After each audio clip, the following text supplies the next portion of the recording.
대한민국의 빈집이 150만 채라는 제목은 2020년 1월 10일 조선비즈에 나온 기사입니다. 자료는 통계청의 2018년 말 데이터를 기반으로 하고 있습니다. 굳이 2023년 5월 현재의 빈집 데이터를 확인하지 않은 이유는 이미 150만 채도 충분히 많기 때문이고 당연히 지금은 그 이상일 것이기 때문입니다. 빈집 150만 채가 5,163만 명의 대한민국 인구 대비 절대적으로 많은지 적은지는 절대적인 숫자도 중요하지만 그 빈집의 질이 중요할 것입니다. 즉, 어디에 빈집이 있냐는 것이겠죠. 서울 등 주요 도시에 빈집이 많다면 큰 문제이겠지만 도시화로 인한 지방 인구 감소에 따른 청년층 인구가 감소한 지방 위주의 빈집이면 그렇게 큰 문제는 아닐 수도 있습니다. 그렇다면 지금 미국과 패권을 다툰다는 옆나라 중국의 빈집은 어느 정도일까요? 중국과 밀접한 경제관계로 인해 우리나라 역시 중국의 빈집 상황은 매우 중요한 경제적 요인이 될 것입니다. 놀랍게도 2021년 10월 19일 중국 부동산 정보그룹이 발표한 지수를 인용한 동아일보 기사에 따르면 무려 1억 채에 달합니다. 중국 부동산 정보그룹은 매년 구이청 지수를 발표합니다. 빈집이 많아 귀신마을로 불리는 곳들의 순위를 매기는데 불과 5년 전까지 빈집이 절반 정도면 상위권에 오를 수 있었습니다. 하지만 요즘은 10채 중 7채는 빈집이어야 귀신마을 축에 속한다고 합니다. 부동산 개발업체들이 너도나도 빚을 내 주택 사업에 뛰어들다 보니 중국 빈집이 1억 채에 다가섰고 귀신마을이 중국 경제의 시한폭탄이 된 것은 이미 오래된 알려진 사실입니다. 하지만 언제 터질까? 가 항상 사람들의 궁금증이었습니다. 아마도 일반적인 자유시장 경제 시스템이라면 터져도 진작에 터졌을 것이지만 공산당 통제경제로 사회 전체의 부실을 국가가 떠안으면서 그동안 고속 경제성장이 부동산 거품이 터지지 않도록 막아주었던 원동력일 것입니다.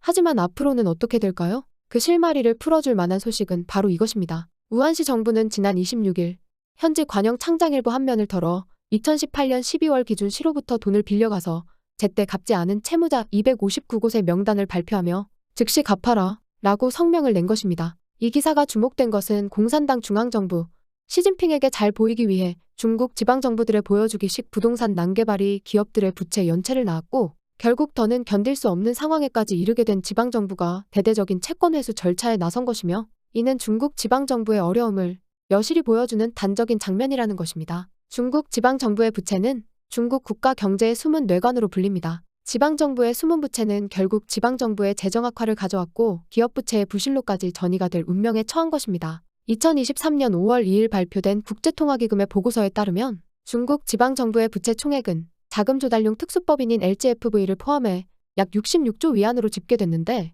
이는 중국 GDP의 약 절반에 해당하며 2018년과 비교하면 거의 2배로 늘어난 수치입니다. 아까 보여드렸던 동아일보의 2021년도 기사에서 중국의 빈집이 1억 채라고 말씀을 드렸었죠? 3년 전인 2018년도 기사에서는 중국의 빈집이 5천만 채였습니다. 3년 사이에 무려 5천만 채, 2배가 증가한 것입니다. 2021년에서 2년이 지난 지금은 과연 중국의 빈집은 얼마일까요? 중국 민간기관의 통계 자료는 특정 시점 이후 발표가 되지 않는 것으로 알려지고 있습니다. 아마도 중국 공산당 중앙정부의 조치일 것 같습니다. 다른 관점에서 본 2021년도 한국경제의 기사에서는 중국의 전체 빈집이 아닌 미분양 빈집 수만 주목을 했습니다. 이 수치도 무려 3천만 채인데 독일 인구 전체가 거주 가능한 규모입니다. 분양된 빈집이 나머지 7천만 채를 구성하고 있고 중국의 빈집 전체에는 독일, 영국, 프랑스 전체 인구 약 2억 6천만 명이 살 수 있는 규모입니다. 그리고 이미 2년 전에 그것을 달성했습니다. 부동산 개발업자들이 앞다퉈 건설 프로젝트에 뛰어들면서